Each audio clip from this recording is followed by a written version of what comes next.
Fala pessoal que sempre nos acompanha aqui no Instagram, beleza? Tranquilo? Como é que vocês estão?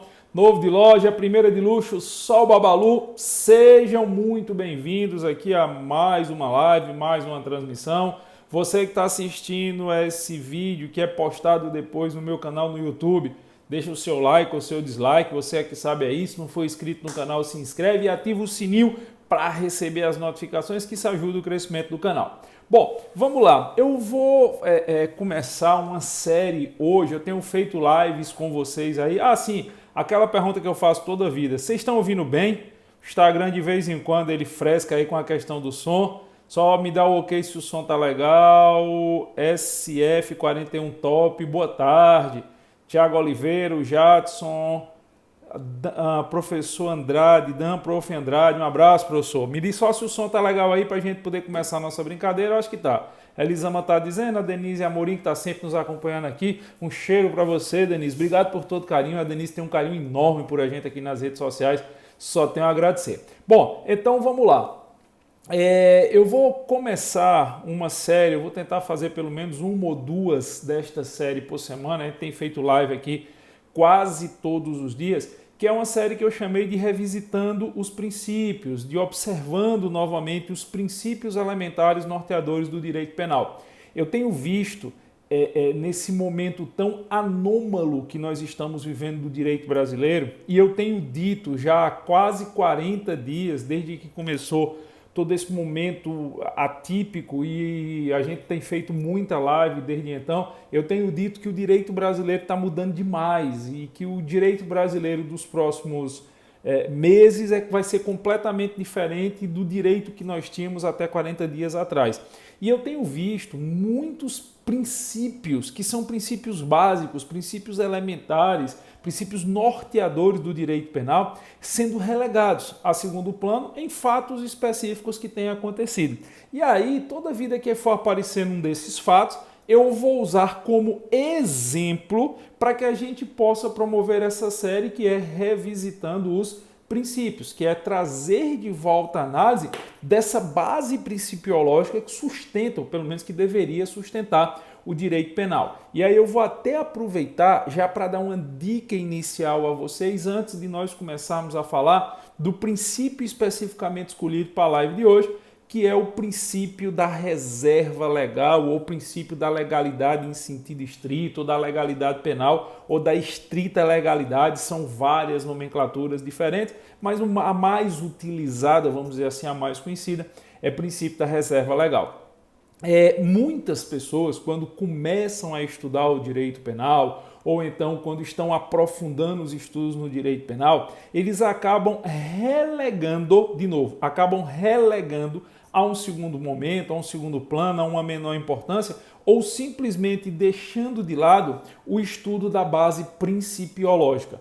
Quantas e quantas vezes na minha vida de professor eu não já vi as pessoas dizerem que estudar princípios é perder tempo, que estudar princípios não cai, que princípio não cai em prova. Galera, quem estuda os princípios elementares de qualquer ramo do ordenamento jurídico, não só do direito penal, mas aqui especificamente do direito penal, está estudando os alicerces, está estudando a base sobre a qual todo o ordenamento jurídico penal vai ser erguido.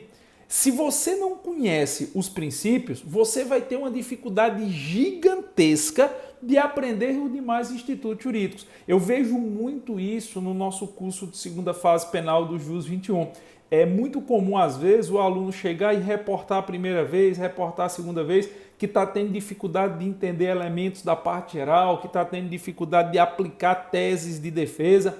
E aí, quando a gente vai olhar lá na mentoria que o meu pessoal faz no JUS 21 com cada aluno de segunda fase, quando a gente vai olhar, o cara simplesmente nunca estudou princípios. Então, por exemplo, o cara quer saber solucionar conflito aparente de normas penais, mas nunca estudou o princípio da especialidade. O cara tem uma dificuldade grande de saber quantos crimes tem no caso concreto, mas nunca estudou o princípio da consunção. É como se faltasse o elementar. Então, eu sempre recomendo isso de vocês. Se você quer ter um estudo sólido do direito penal e também do processo penal, a primeira coisa que você tem que estudar é a parte de princípios. É tanto que lá no nosso curso de segunda fase do JUS 21, nos nossos cursos da carreira policial do JUS 21, quando eu vejo que um aluno está tendo uma dificuldade, uma segunda, uma terceira dificuldade de entender os institutos, a primeira coisa que a gente faz é, bora estudar princípios. E aí recomenda que ele estude princípios e quando ele aprende os princípios, a velocidade de aprendizagem, a relação ensino-aprendizagem dele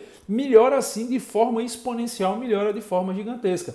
É como se, fazendo uma analogia bem tosca, fazendo uma analogia bem grosseira, é como se você estivesse começando a estudar a matemática e pulasse a tabuada. Você vai ter uma dificuldade enorme de entender qualquer outra coisa que venha no estudo da matemática se você não sabe as 4 operações básicas.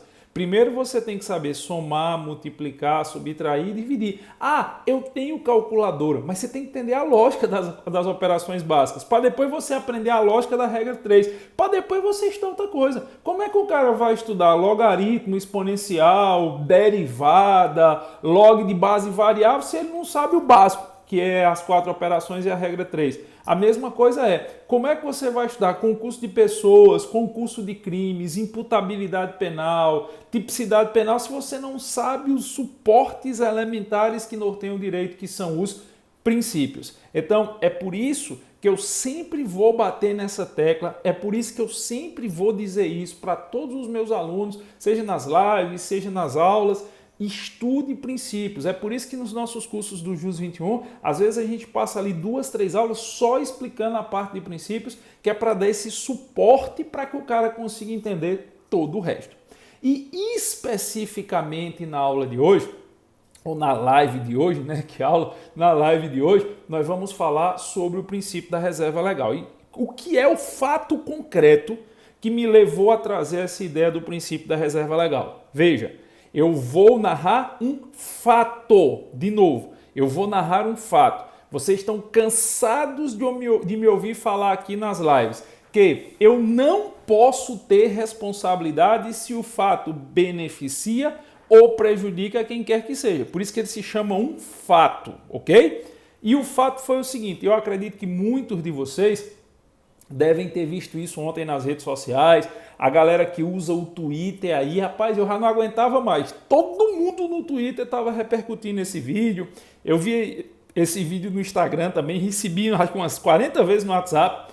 Uma determinada parlamentar, não interessa o nome da parlamentar aqui, eu quero referir ao fato e não à pessoa, uma determinada parlamentar que faz parte da CPMI, da Comissão Parlamentar Mista de Inquérito, chamada CPMI, das fake news, estava dando uma entrevista para um veículo de comunicação e a frase que ela colocou foi, veja, isso é uma frase de uma parlamentar que faz parte de uma comissão parlamentar de inquérito.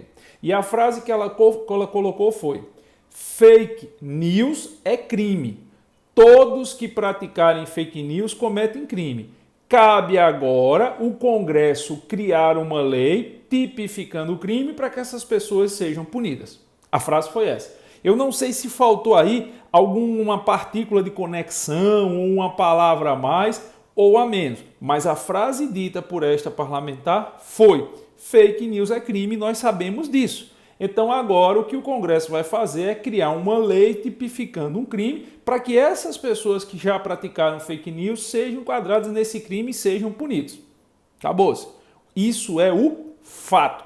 Vamos, a partir desse fato, eu não sei se alguém viu pelo menos o trecho da entrevista aí. Se alguém viu aí, pode dizer nos comentários. Se não viu, dá uma procurada lá no Twitter, dá uma procurada no YouTube, no Instagram, que vocês vão achar bem facinho o pronunciamento dessa parlamentar. E aí, com base nisso, quando eu escutei essa colocação, a primeira coisa que me veio à cabeça foi: oxe, e o princípio da reserva legal? Ô, professor André Carneiro aqui, abraço, meu compadre, forte abraço, grande professor André. Aí, quando eu escutei essa frase, a primeira coisa que me veio à cabeça foi: e o princípio da reserva legal? Fica onde? Quer dizer que existe uma presunção de crime antes de existir uma lei que define o fato como crime e depois a lei vai ser criada e ainda vai retroagir. A maioria dos princípios elementares do direito penal, com essa frase, foram jogadas por terra. Se fosse uma frase que tenha sido prolatada, que tivesse sido prolatada por uma pessoa que, em tese, é leiga, que não tem condições de participar do processo legislativo, a gente fica calado. Ninguém é obrigado, fora do universo do direito, especificamente do direito penal, de conhecer essa parte de princípios. Mas na hora que uma frase como essa é prolatada por uma parlamentar federal, ela liga um alerta. Ela causa uma espécie, um sinal de espanto. Por quê? Porque você está vendo o nosso legislador originário do âmbito penal desconsiderar as regras elementares que norteiam esse segmento do ordenamento. Então, cabe sim, por isso que eu chamei revisitar os princípios, cabe sim nós observarmos o princípio da reserva legal e suas consequências. Até porque o princípio da reserva legal, dele, você vai ter a abstração no sentido de retirada de uma série de outros princípios. Bom, quando a gente fala em princípio da reserva legal, basicamente nós estamos nos referindo a um axioma constitucional, a um brocárdio, a uma premissa constitucional elementar constante ao teor do artigo 5º da Constituição Federal, que diz: não há crime sem lei anterior que o defina, nem pena sem prévia cominação legal. Esse brocárdio está quase ipsilíteris também previsto no artigo 1º do Código Penal. Na verdade, essa regra que está esculpida no artigo 5º da Constituição Federal de 88, ela também está replicada, ou ela também encontra-se quase que exatamente nas mesmas palavras, logo no início do Código Penal brasileiro. Não há crime sem lei anterior que o defina, nem pena sem prévia cominação legal. A isso, a doutrina convencionou chamar tecnicamente de reserva legal. E aí, nos cabe fazer 4 análises iniciais, 4 análises preliminares em cima dessa premissa, em cima desse brocárdio, em cima desse axioma. E a primeira análise é como, em tese jurídica, como dentro da lógica da hermenêutica do direito, não é nem só do direito penal, mas da hermenêutica do direito, como é que você tem o surgimento de uma norma jurídica? Talvez seja uma das coisas que mais o aluno se debate, que mais o aluno se debruça quando está ali no primeiro, no segundo período de faculdade, quando está pagando introdução ao estudo do direito, teoria geral do Estado, é tentar entender qual a lógica sobre a qual uma norma jurídica, dentre elas as normas penais, são criadas. Para mim, a melhor explicação, embora não seja a única, mas a melhor explicação de como uma norma jurídica é criada, quem nos deu aqui no Brasil foi o professor Miguel Reale. Eu não sei se alguém já teve a oportunidade de ler os livros de Miguel Reale, e Miguel Reale ele adaptou uma teoria que é oriunda do direito alemão, na verdade uma teoria que é oriunda da Escola de Berlim, e ele adaptou e chamou essa teoria aqui no Brasil de teoria tridimensional do direito. Se você nunca ouviu falar nessa teoria, se ligue. Em provas discursivas de concursos públicos, em provas orais de concursos públicos, ela é muito suscitada. Teoria tridimensional, de 3 dimensões, teoria tridimensional do direito. A famosa teoria do fato, do valor e da norma. Segundo a explicação singular e ímpar e magnífica do Dr. Miguel Reale, um dos juristas mais brilhantes que esse país já teve, a lógica sempre vai ser o seguinte: o direito sempre corre atrás do fato. Segundo o professor Miguel Reale, o direito sempre chega atrasado. Não só o direito penal, o direito, o ordenamento jurídico como um todo sempre chega atrasado. Por que sempre chega atrasado? Porque primeiro vai acontecer um fato no contexto da sociedade. Esse fato ele vai sofrer uma valoração social, ou seja, a coletividade vai dar a ele um valor no sentido de uma interpretação, de uma análise. Esse valor, essa valoração pode ser positiva ou negativa. A valorização pode ser positiva ou de aquiescência, ou pode ser negativa ou de repúdio. São termos que alguns doutrinadores variam. Mas o professor Miguel Reale dizia que esse valor pode ser positivo ou negativo. Quando é que o valor será positivo? Quando a coletividade entender que aquele fato é algo bom, é algo que deve ser estimulado, é algo que deve ser reproduzido. E quando é que o valor será tido como negativo ou de repulsa? Quando a coletividade entender que ali há algo ruim que deve ser combatido, que se deve buscar mecanismos para se evitar que tal fato se repita. A partir desse valor, dessa valoração positiva ou negativa, é possível, por parte do legislador, a criação de normas jurídicas. Se a valoração foi positiva, a norma jurídica vai estimular e disciplinar a repetição do fato.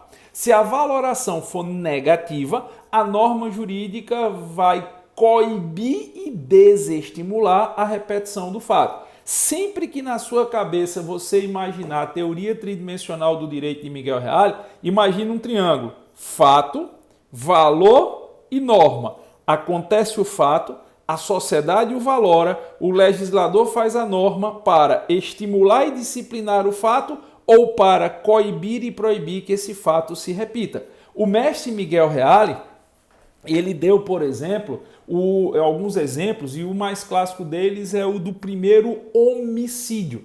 Ele cita a Bíblia no livro dele. Ele diz: Caim matou Abel. Claro que em sentido figurado, que ele faz essa citação da Bíblia, é bom que se deixe claro. Caim matou Abel. É um fato. Ao longo do tempo, as sociedades valoraram esse fato de forma negativa, ou seja, entender que matar é errado. É por isso que desde os primórdios, mesmo antes de existir um direito escrito, já existiam regras orais e consuetudinárias que consideravam como crime o fato de matar. Fato, valor e norma. Essa é a ideia. Então é por isso que o direito penal sempre chega atrasado. O direito, na verdade, sempre chega atrasado. E o direito penal, como um segmento elementar do ordenamento jurídico, sempre vai chegar atrasado. Sempre vai ter um fato.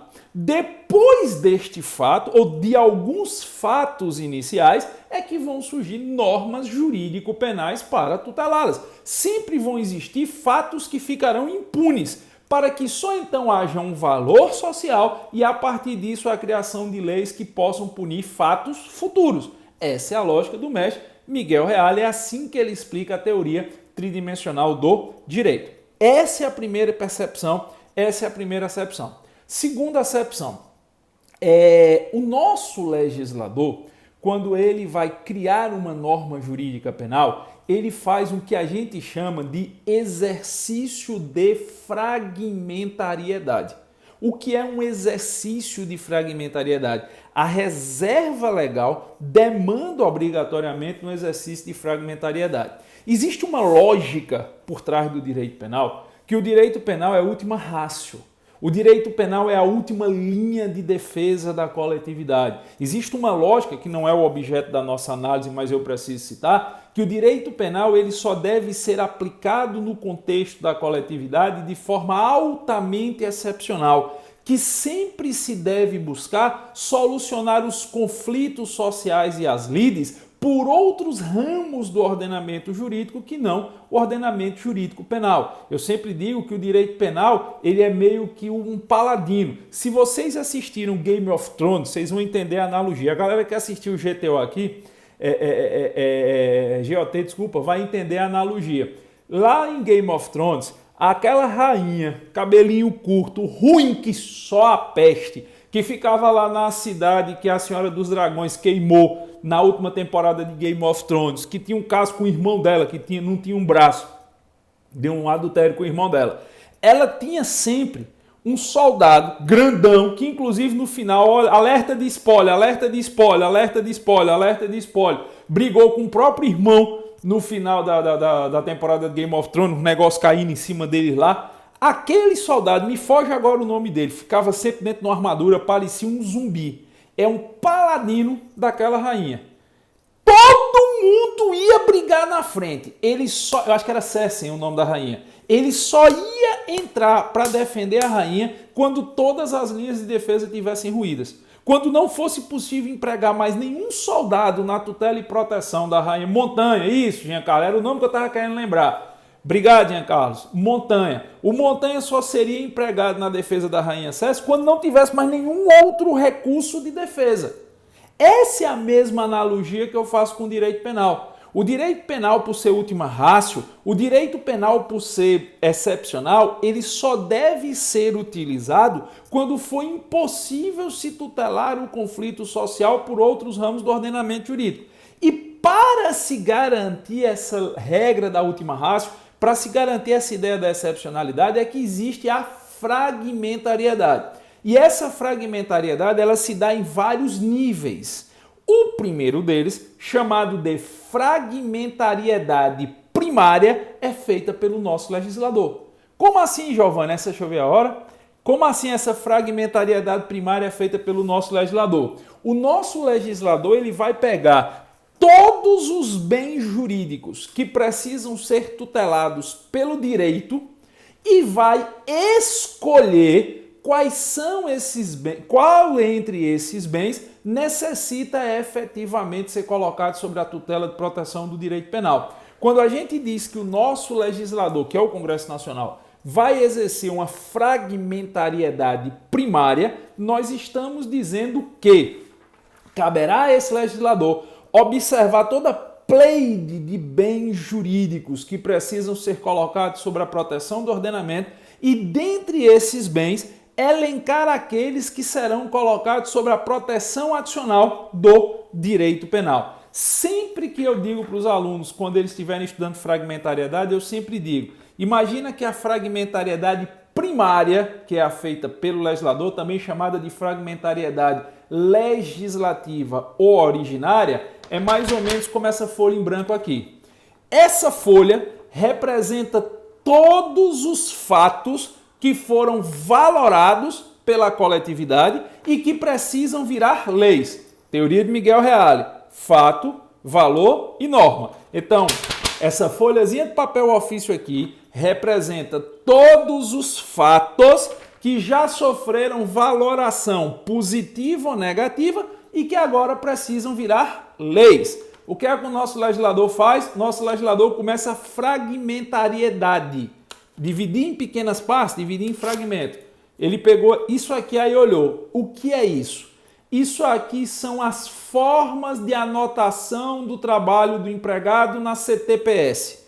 Isso precisa estar sobre a tutela do direito penal? O nosso legislador entende que não. Coloca sobre a seara do direito do trabalho. Aí vem aqui e faz. Opa, o que é isso? Isso são as regras de execução de dívida civil. O nosso legislador se pergunta, isso precisa estar sobre a tutela do direito penal? Não, o processo civil resolve.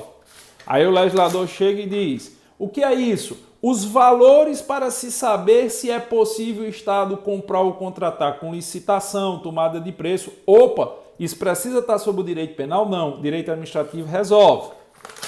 O que é isso? A conduta de uma pessoa que estupra outra. Isso aqui precisa ser colocado sobre a tutela do direito penal. Aí o legislador, nesse processo de fragmentariedade primária, ele vai criar uma norma penal para estabelecer como crime a conduta do estupro. Ele pega e bota aqui no bolso da algibeira e diz, isso aqui o direito penal vai tomar conta. Vamos fazer uma lei para dizer que isso caracteriza crime, como já o existe no artigo 213 do Código Penal Brasileiro. Aí ele vem e puxa esse outro pedaço aqui. Opa, o que é isso? Isso aqui são as hipóteses de lesão corporal praticadas contra agentes da segurança pública. Isso o direito penal vai tutelar. Vamos fazer uma lei que vai reger tal situação como crime.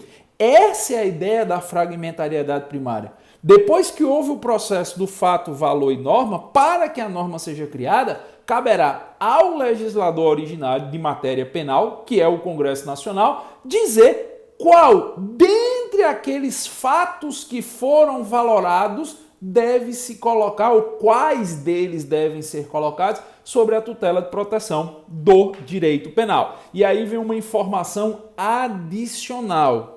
Essa fragmentariedade, ela é reversível. Vou dizer de novo, tá? Essa fragmentariedade primária, porque existem outros estamentos de fragmentariedade, existe fragmentariedade secundária e terciária, mas essa fragmentariedade primária, ela é por essência reversível. O que é que significa isso em bom português? Significa dizer que o mesmo legislador que considerou uma conduta como crime para submetê-la à tutela do direito penal, esse mesmo legislador, em mudando o valor da sociedade, pode revogar esta tipificação. Foi o que aconteceu, por exemplo, com o crime de adultério. Adultério era crime no Brasil até 2005, só que o valor social sobre o adultério mudou. Então esse legislador, que antes tinha dito que adultério é crime, revogou o dispositivo de lei e passou a considerar que adultério não está mais sob a alçada da tutela do direito penal. É por isso que a fragmentariedade é reversível. E quando essa fragmentariedade sofre esse processo de reversão, nós temos um instituto jurídico penal chamado de abolitio criminis. Abolitio criminis é um instituto consequencial do exercício da capacidade de fragmentariedade primária reversível por parte do nosso legislador. Vou dizer de novo, abolitio criminis é uma consequência, não um fato em si. Abolitio criminis é uma consequência necessária do exercício da capacidade que nosso legislador originário tem de exercer uma reversão da fragmentariedade primária. Ele antes tinha considerado que algo era crime, agora ele foi lá e aboliu por força de lei esse crime. Essa é a segunda coisa. Terceira coisa, como o direito sempre chega atrasado, o próprio direito admite, de novo, como o direito sempre chega atrasado, o próprio direito admite que certas condutas vão ficar impunes. Por quê? Porque na hora que o texto constitucional nos diz não há crime sem lei anterior que o defina, ele está nos dando obrigatoriamente duas informações que são essenciais. A primeira informação: eu só posso considerar uma conduta para fins de tipificação, seja como crime ou como contravenção, se antes da prática desta conduta existia uma lei em vigência definindo ipsilíteris essa conduta como tipo penal. As condutas que são praticadas de forma antecedente ao momento que a norma penal incriminadora entra em vigor, não podem por ela ser tuteladas. Lembra que eu falei que a reserva legal ela produz uma série de outros princípios como consequência? Pois bem, um desses princípios consequenciais é o da não retroatividade da norma penal em prejuízo do réu. De novo, eu falei no começo da nossa live, o princípio da reserva legal, ele vai gerar uma série de princípios outros consequenciais ou por consequência. E um desses princípios é o princípio da não retroatividade das normas penais em prejuízo do réu. Ou seja, a lei penal não retroage se for para prejudicar o réu. Não se admite retroatividade de normas penais in mali parte, impégios em prejuízo da parte. Só é possível o direito penal retroagir in bona parte, impégios, para beneficiar, para ajudar, para melhorar a vida do réu. Por quê? Porque se não há crime sem lei anterior que o defina, como premissa inicial da reserva legal, é porque tanto a nossa Constituição quanto o nosso Código Penal considera que eu só posso caracterizar a prática, o momento da ação ou de uma omissão elementar da caracterização de um tipo penal como crime, se esta conduta for praticada em momento posterior à existência e à vigência de uma norma penal incriminadora. Condutas praticadas antes da vigência da norma incriminadora não estão por ela tuteladas. De novo, condutas praticadas antes da vigência de uma norma penal incriminadora não estão por elas tuteladas. É por isso que eu comecei falando de Miguel Reale. É por isso que eu comecei falando da teoria tridimensional e é por isso que eu disse que o direito sempre chega atrasado. E por chegar sempre atrasado, algumas condutas estarão impunes. Por quê? Porque elas foram praticadas antes da lei penal tipificar a conduta como crime. Exemplo bem besta, exemplo, deixa eu ver a hora aqui, exemplo bem besta, exemplo bem básico, exemplo bem rasteiro. Vamos imaginar que amanhã fosse publicada, hipótese apenas, amanhã fosse publicada no Diário Oficial da União uma norma penal que entrasse em vigor também amanhã, dizendo que usar camisa preta gola polo é crime. Suponha que amanhã passe a viger no Brasil uma lei penal dizendo que usar a camisa gola polo preta é crime. Beleza. Hoje, um dia antes da vigência da lei, eu estou usando camisa gola polo preta. É óbvio que o valor que a sociedade deu para esse fato foi negativo, é tanto que fez a lei. Só que a minha conduta antecede a norma. A minha conduta não será objeto de tutela penal. Só será crime da minha parte se amanhã, depois que a lei entrar em vigor, eu continuar usando a camisa preta. Mas hoje, antes da vigência da lei, não há como caracterizar crime da minha parte. A minha conduta antecede a caracterização do tipo penal. A minha conduta vai ficar impune porque o direito chega atrasado, segundo o professor Miguel Reale sempre nos ensinou. Essa é a lógica, esse é o raciocínio. Só que aqui eu preciso abrir um parêntese para vocês. Cuidado! Para que eu satisfaça a reserva legal como elemento de tipificação de crime, não basta a lei penal existir. É preciso que, além de ser existente, ela seja vigente. Que isso é uma coisa que, para quem vai fazer prova de concurso, principalmente concurso das carreiras policiais, muita gente acaba caindo nessa pegadinha. A satisfação da premissa inicial da reserva legal não depende apenas, frise a negativa das minhas palavras, não depende apenas da existência da norma. É preciso que essa norma esteja em vigor. Quando a Constituição diz não há crime sem lei anterior que o defina, a Constituição presume que essa lei anterior esteja vigente. E aqui eu vou dar um bizu para vocês, que eu falo muito lá nos meus cursos no JUS 21, principalmente para o Projeto Delta e para o Projeto Alfa, para a galera lá do JUS que está estudando para os concursos das carreiras policiais. Qual é o bizu que eu dou? Se a sua prova lhe perguntar quando uma lei penal passa a existir, olha a pergunta. Quando é que uma lei penal passa a existir? Qual é o momento da gênesis? Qual é o momento da existência da lei penal? A resposta que você deve dar é no momento em que ela foi publicada no Diário Oficial da União. Cuidado! Eu já vi muita gente errar a questão por uma besteira dessa. A norma penal passa a existir, ela tem sua gênesis no momento da publicação da norma no Diário Oficial da União. Foi publicada no Diário Oficial da União, ela existe. Agora vem o segundo momento, a segunda pergunta. Quando é que ela estará em vigor? Aí a resposta é depende. Porque nem sempre o momento da existência da lei será o mesmo do início da sua vigência.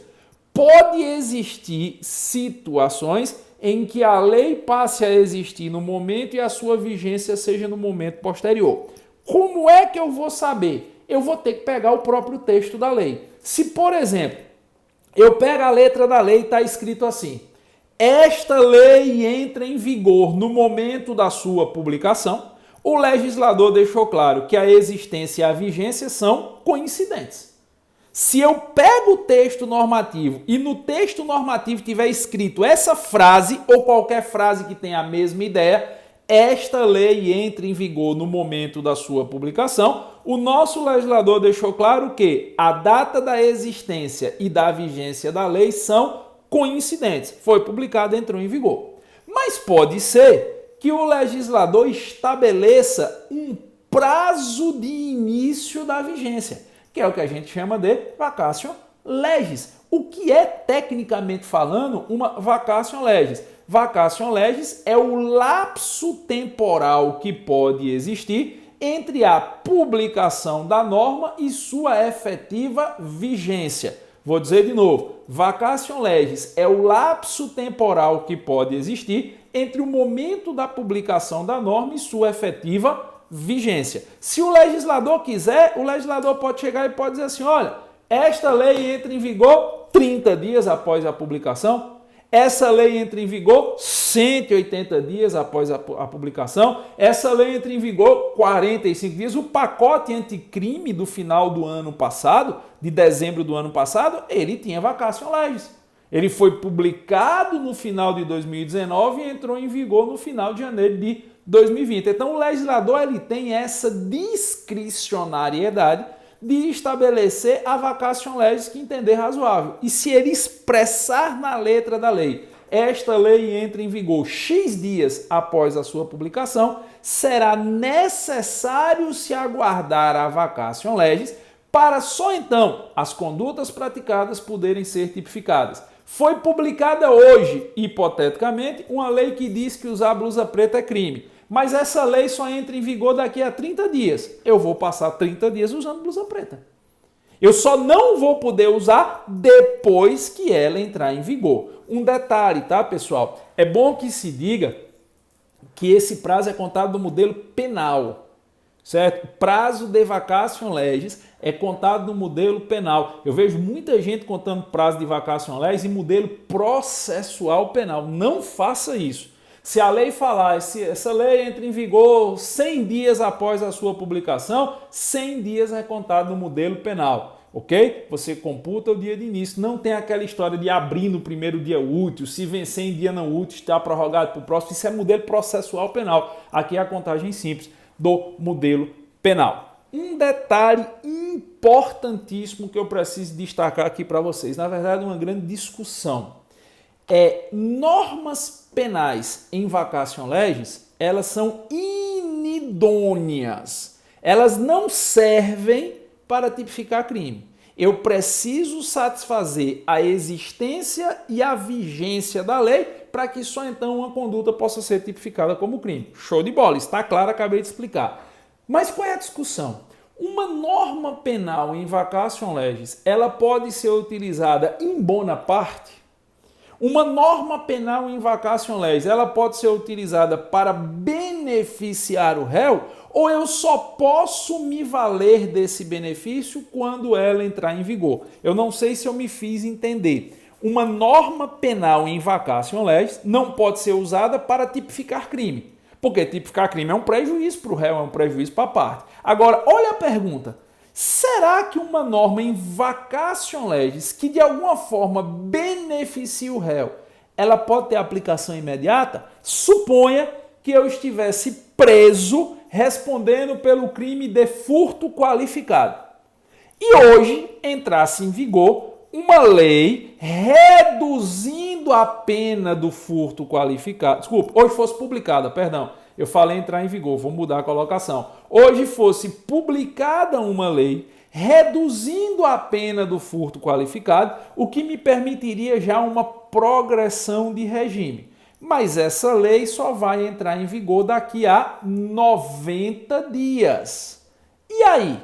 Para que eu possa requerer essa progressão de regime baseada na nova lei mais benéfica, eu tenho que aguardar a vacatio legis ou eu posso pedir a sua aplicação imediata in bona parte, in melius? Embora o tema seja controverso na doutrina, o posicionamento majoritário é que pode sim. Inclusive, eu defendo isso. Eu sempre digo, a lógica sobre a qual o direito penal foi criado é para beneficiar tudo pode, não pode é para prejudicar. Se o nosso legislador, numa hipótese como essa, reconhece que o remédio foi amargo demais para o crime, é por isso que reduz a pena, não faz sentido manter o indivíduo submetido a esse remédio amargo por uma questão meramente de praxe de vacatio legis. Então, o posicionamento que é majoritário na doutrina e que é o posicionamento que eu recomendo que você leve para eventuais concursos públicos é que normas penais em vacatio legis, se notoriamente gerarem benefício ao réu, elas podem ter aplicação imediata ainda que não estejam em vigor, ainda que o período da vacatio legis não tenha sido cumprida. E um outro detalhe, se a lei não falar nada sobre a vigência daqueles dispositivos, a lei foi publicada hoje no Diário Oficial, mas não diz quando ela entrará em vigor. O que é que eu faço? Aí eu vou ter que recorrer à lei de introdução às normas do direito brasileiro. Quem vai me dar a solução para esse problema, quando uma lei é publicada, mas ela não tem referência expressa no texto normativo, quanto ao início da sua vigência, eu precisarei recorrer a regras previstas na Lei de Introdução às Normas do Direito Brasileiro, que a gente chama simplesmente pela sigla LINDB,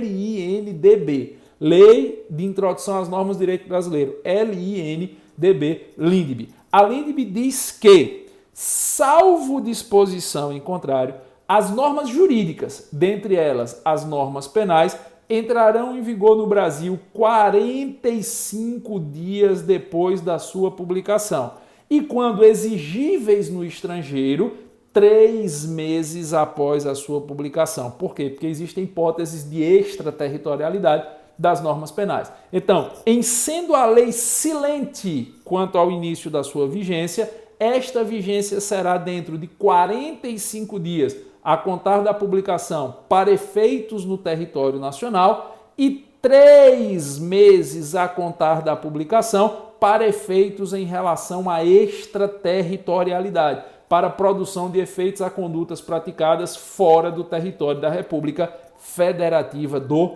Brasil. Ok? Esse é o terceiro ponto. Quarto ponto, voltemos para o fato inicial. Voltemos para o pronunciamento, para a entrevista. Voltemos para a entrevista da parlamentar citada, onde ela disse que fake news é crime e que agora só precisa o Congresso criar uma norma penal que atinja essas pessoas que antes cometeram fake news. Por tudo que já foi explicado, é óbvio que isso é impossível, ou pelo menos dentro da lógica do direito brasileiro que nós temos hoje, isso é impossível. Eu antigamente, até uns 40 dias, eu costumava dizer, isso é impossível porque é inconstitucional, mas eu tenho visto tantas inconstitucionalidades. Eu tenho visto tantas inconstitucionalidades acontecendo todos os dias no nosso país. Eu tenho visto a Constituição sendo rasgada assim, diametralmente no nosso país, que hoje eu digo que é absurdo. E eu digo que é impossível à luz da realidade que a gente tem hoje. Mas é tanto que quando eu estou escrevendo, quase todos os dias eu mexo nos meus livros. E afirmações que antes eu fazia peremptórias, agora eu estou botando mutatis mutandis. Ou seja, até o que eu tenho hoje, no momento que eu estou escrevendo. Vai que surge um ministro de STF aí que quer subverter mais uma vez a lógica constitucional. Mas, até hoje, essa fala de se fazer um tipo penal que retroaja para caracterizar crime, ela é impossível. Ela é impossível. Ah, Giovanni, só no estado de exceção. Para mim, nós já estamos vivendo um estado de exceção constitucional. Esse não é o tema da minha live, eu não vou discutir isso. Mas para mim, opinião do professor Giovanni Moraes, nós já estamos vivendo um estado de exceção constitucional. Nós estamos vivendo hoje uma ditadura do judiciário. Na verdade, uma ditadura do STF, que dentro da tripartição de poderes virou o poder que está acima dos outros. Mas isso não é o tema da live. Só que, partindo da premissa que eu só posso trabalhar com o que nós temos hoje seria impossível tal desejo da nobre parlamentar. Por quê? Eu entendo que a figura da fake news ela pode ser caracterizada como crime no Brasil, sim, hoje já, mas no rol dos crimes contra a honra. Dependendo do tipo de fake news que você faça, dependendo do que seja dito no contexto da fake news, dependendo do contexto que seja falado, isso pode caracterizar um crime de calúnia, isso pode caracterizar uma difamação, isso pode caracterizar um crime de injúria, que são crimes contra a honra, respectivamente artigos 138, 139 e 140 do Código Penal Brasileiro. Só que o que se deseja hoje é a criação de um tipo penal específico denominado de fake news. Vou abrir, deixa eu ver se eu tenho tempo aqui. Tenho. Vou abrir mais um parêntese. Eu tenho muitas ressalvas, mas muitas ressalvas mesmo, em relação à tipificação de certas condutas como fake news. Por quê? Porque hoje, toda opinião que as pessoas não concordam, ela chama de fake news. Isso acontece muito comigo. Se eu prolato uma opinião e a pessoa não concorda com a opinião, ela diz que é fake news. Por exemplo, eu recebi um direct ontem, eu prolatei uma opinião na última live, eu recebi um direct ontem onde o aluno dizia exatamente o seguinte: você está prolatando fake news. Aí eu, por quê? Porque você falou isso, isso, isso e isso, e no livro do doutrinador fulano de tal, a interpretação dele é diferente. Eu digo, opa, peraí, veja o absurdo. Veja o absurdo. Eu emiti um juízo de valor, eu emiti uma opinião minha sobre um fato. E o cara disse que eu estava prolatando fake news, porque a minha opinião é diversa da opinião do doutrinador que ele segue. Quer dizer, a opinião do doutrinador que ele segue é a verdade absoluta e a minha opinião é fake news. Então, o grande problema dessa história da tipificação de condutas como fake news é você saber até onde é opinião, liberdade de opinião, de interpretação e até onde é a mentira. Eu, particularmente, me parece muito mais razoável a modificação dos tipos penais dos crimes contra a honra. Sabe por que acontece tanto crime contra a honra? Porque é infração de menor potencial ofensivo. Porque não dá em nada. Eu acho que nós precisamos sim alterar os crimes contra a honra, tornar os crimes contra a honra infrações que não estejam no âmbito de tutela dos juizados especiais criminais. Difamação acontece a 3x4, calúnia e injúria acontece a 3x4 e é tido como crime menor. Nós precisamos dessa modificação. Eu, particularmente, sou contra o tipo penal de fake news, porque seria uma norma penal em branco e a dificuldade de você dizer o que é fake news e o que não é fora do comum. Giovanni, o cara mentiu. O cara chegou e disse, Giovanni praticou um crime de assassinato porque matou fulano de tal ontem. Isso é calúnia. Aí deveria ser punido de forma mais severa, em minha opinião. E não caracterizar isso como fake news. Mas quem deve dizer o que é fake news são os legisladores. Quem deve dizer se vai ser crime ou não. Vamos partir da premissa que o legislador entenda que uma determinada conduta venha a ser considerada como crime de fake news. Show de bola. A tipificação em respeito ao princípio da reserva legal só poderá ser feita em detrimento de quem praticar as condutas a posteriori do momento que esta norma penal entrar em vigor. É por isso que pela terceira vez o desejo, a vocação da nobre parlamentar me parece completamente irrazoável, me parece inadmissível de ser aplicada à luz da lógica constitucional e penal que nós temos no nosso ordenamento jurídico. Essa é a colocação. E mais um detalhe. Ainda em sede de reserva legal, o brocárdio inteiro não há crime sem lei anterior que o defina, nem pena sem prévia cominação legal. Vamos imaginar que um indivíduo esteja respondendo hoje por um crime de difamação. Uma hipótese.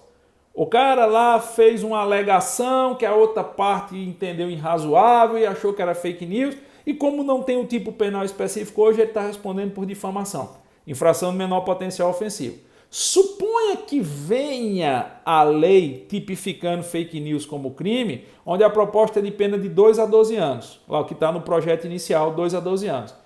Esta pena pode ser aplicada ao processo em curso? Por óbvio que não. É óbvio que não. As penas são decorrentes da prática do crime. Nulo crime, nula pena. Eu tenho que ter o crime, tenho que ter o processo, aqueles axiomas garantistas de Ferraioli, aqueles 10 axiomas do garantismo de Ferraioli. E um deles diz, eu tenho que ter o crime para ter o processo, dentro do processo eu ter a devida defesa para só então ter pena. Se a conduta é anterior à norma tipificadora, por óbvio, esta conduta não pode se submeter à pena da norma tipificadora. A ideia é essa. Então, a grosso modo, claro, se você é nosso aluno lá da segunda fase penal do JUS 21, se você é nosso aluno das pós-graduações do JUS 21, dos cursos das carreiras policiais do JUS 21, é óbvio que o nível de profundidade de debate é outro, é mais aprofundado. Aqui é uma live. Eu estou trazendo aqui em rápidas considerações. Eu sempre digo isso porque eu vejo algumas pessoas dizendo, rapaz, eu estudei princípio da reserva legal em 10 minutos. Eu digo, em 10 minutos? Não tem muito o que ver não. Eu digo, rapaz, não tem muito o que ver.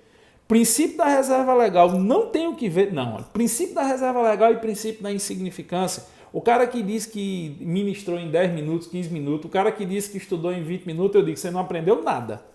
Porque eu passo pelo menos 2 horas quando eu estou falando de reserva legal nas aulas. Quando eu estou falando de insignificância, são no mínimo 3 horas, porque são institutos extremamente aprofundados. E hoje, pessoal, não adianta, principalmente na parte de princípios, não adianta um conhecimento superficial. Se você só tem aquele conhecimento rasteiro, aquele conhecimento superficial, você não tem nada, você está morto. Na hora que você for para uma prova de concurso, você está morto na hora que você prezar. Tem que ter uma verticalização, tem que ter um aprofundamento. Então eu estou deixando claro para que ninguém ache que, por exemplo, lá no curso para delegado do JUS 21, a aula de reserva legal é isso. Não, não é. Isso é uma live, isso é uma colocação apenas introdutória, inicial, é uma análise feita na internet. É óbvio que lá a gente vai destrinchar todos os segmentos de fragmentariedade, nós vamos diferenciar o que é reserva legal lato sensu, reserva legal estrito sensu, legalidade ampla, legalidade penal, nós vamos ver a retroatividade em pressuposto, a retroatividade em regra geral, a chamada retroatividade anômala, a fragmentariedade judiciária, tem muita coisa para ser discutida. Mas aqui é só a ideia geral para que vocês vejam que o fato que foi narrado em relação à nobre parlamentar vai de encontro a toda a base lógica, vai de encontro a toda a base hermenêutica, vai de encontro a todas as premissas fundamentais que nós temos em relação à reserva legal. E aí só uma última consideração, que aí se tiver tempo eu abro a pergunta de vocês aqui, só uma última consideração sobre fake news. Eu vejo muita gente dizendo assim, Giovanni, a gente tem que tipificar fake news, cara. Você é contra a tipificação de fake news, é porque você quer defender quem faz fake news? Não, eu não quero defender quem faz fake news. Como eu disse, eu sou vítima de rede social, tanto de porrada que eu levo em rede social, mas é porque eu defendo liberdade de expressão. Eu sei que não existe liberdade de expressão ilimitada.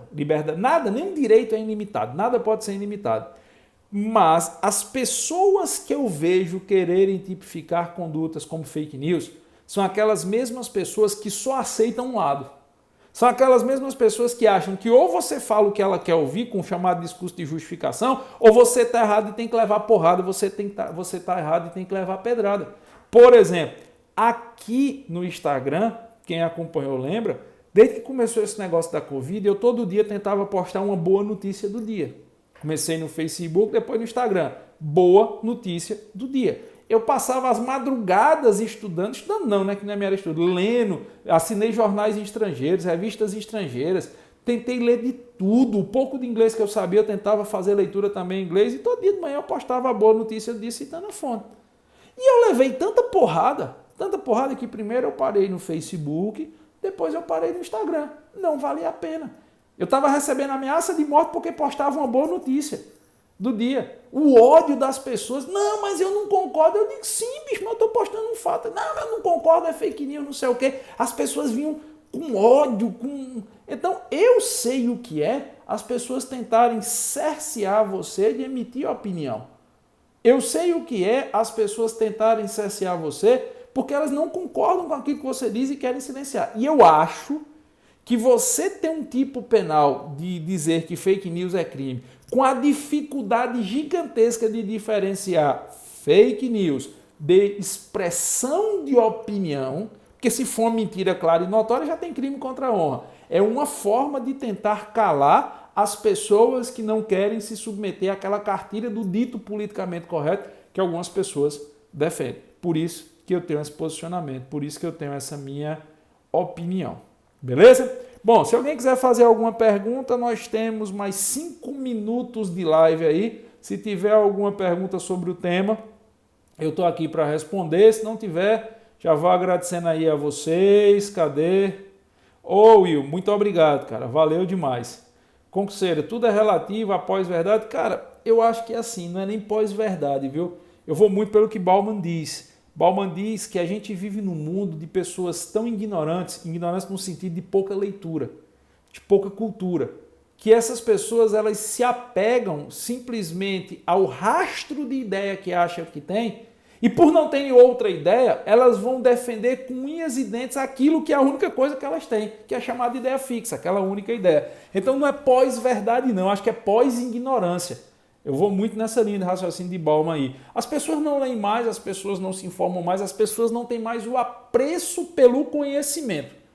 As pessoas acham que sentar aqui e fazer uma live, eu estou tirando a live das vozes da minha cabeça. E não é, porra. São anos e anos e anos de leitura, anos. Eu leio precedente do tribunal todo dia. Eu sei como pensa cada um dos ministros do STF, de tanto que eu leio o julgado dos caras. Então, as pessoas perderam o apreço pelo conhecimento. E aí, o que é que elas fazem? Elas têm uma mísera ideia, ou um mísero frangalho de ideia.